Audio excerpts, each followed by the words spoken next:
Now, straight from the Canadian Tire Motorsport track is Quebec-born NASCAR driver Louis Philippe. Welcome to the show this evening. Thanks for having me. Okay, so we're saying you came straight from the racetrack. Tell us what race it was today and how you did. Finished fourth in the NASCAR Canadian Tire Series today with the car number 47, WeatherTech Benmar. We had a really good run. We've been leading the points this year. Had a really good year so far. We have 8 top 5 podium, 2 wins. So it's been a really good year for us. And the year's almost coming to an end here in Canada, yes, right? Yes. 2 more races to go, Barrie and Kawartha in 3 weeks. Okay, so we've talked about where you are today. Where did you come from? I heard you started in something called ice racing. What's ice racing? Well, we had no money to go karting. Karting is one of the ways to start racing, but my dad was a mechanic. So we started ice racing with Volkswagen Rabbit and Renault 5, where we're fixing those cars. We're maybe 12 years old, working at the garage at night, and then going on lakes and do some ice racing with my dad and brother. Is that safe? It was safe, yeah. Okay. I mean, trying to be safe. Safe as race car driving, I guess, can be as well, right?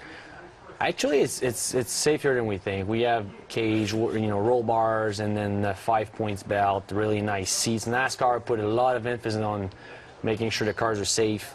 We obviously go very fast. Yes. And there's other sport that can be really dangerous as well. So I mean, I raised up in that sport, and it's always been good for us. I want to ask you because in the racing world, you're known as the nicest driver in the game. Also, I read that you're known as the fittest driver in the game. What do you think about those two characterizations? Yeah, well, staying fit is one. It's a lifestyle. Yeah. I love working out, staying in good shape. I'm a very nice guy in general out of the car, but of course on the track, I mean, yes, I always believe that you need to be clean, because you're always gonna gonna get whatever you give to people. So I'm trying to be nice on track, but sometime in NASCAR, we know how it is. There's a lot of action. There's a lot of rubbing and fenders and stuff. So it will happen at some time. We push the bumper a little bit, but I'm not the kind of dirty driver that will push someone off the track to get a position. Do you find that common in Canadian races anyway? Is that?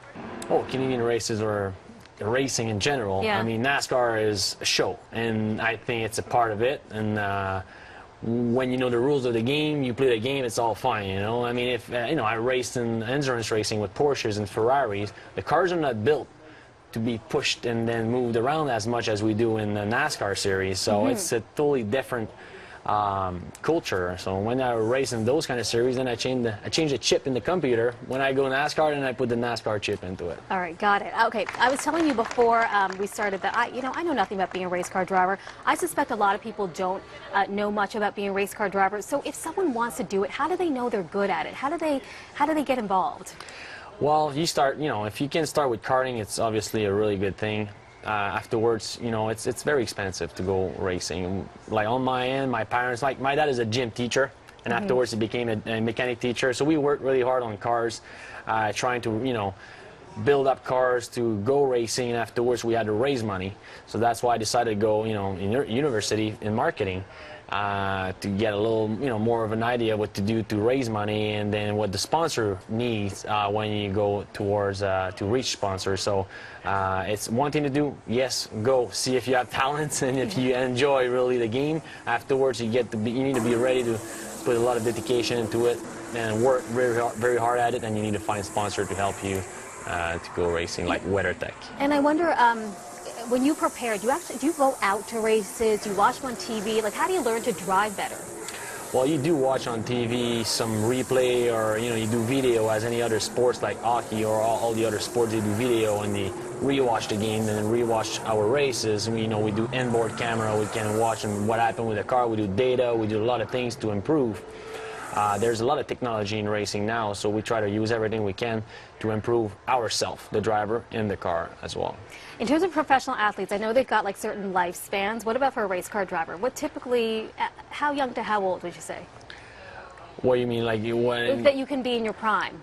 Oh, I mean, in racing, if you keep a good shape, and you stay in good physical shape and good mindset, you can keep racing for a long time. In NASCAR or endurance racing, you can keep going until probably 50, 55. Is that how long you're going to keep going for? I can keep going for a long time.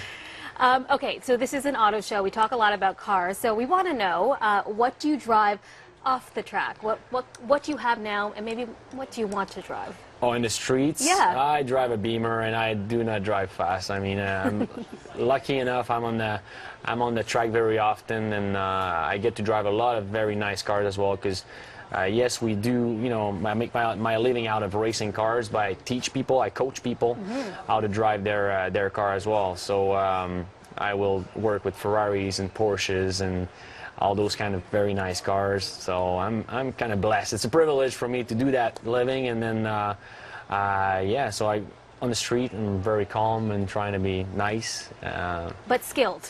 Skilled. Well, the thing is, if we start driving those street cars as we drive on the racetrack, it's going to be, first of all, expensive on tickets, and you know, it could be actually dangerous because nobody's aware of the speed we can go around as well, and brakes and tires and everything gets really expensive. I know you have a business background, so I mean, let's say this career lasts you for however long. What do you think you might do, or what would you do after that?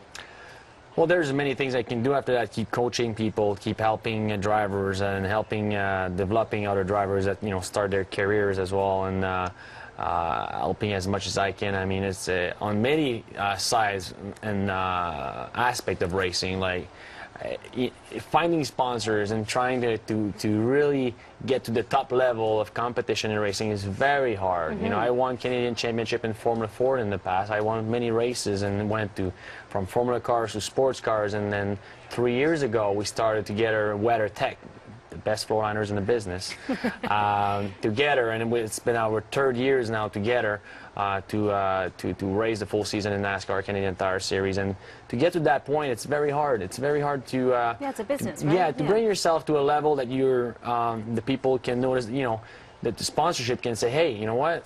I think it's worth to encourage to be part of your program, and we want to be sponsoring you. It's not easy, so I'm blessed again. Well, I think you're doing a good job, and thank you so much for joining us here this evening. Good luck in Barrie for your next race.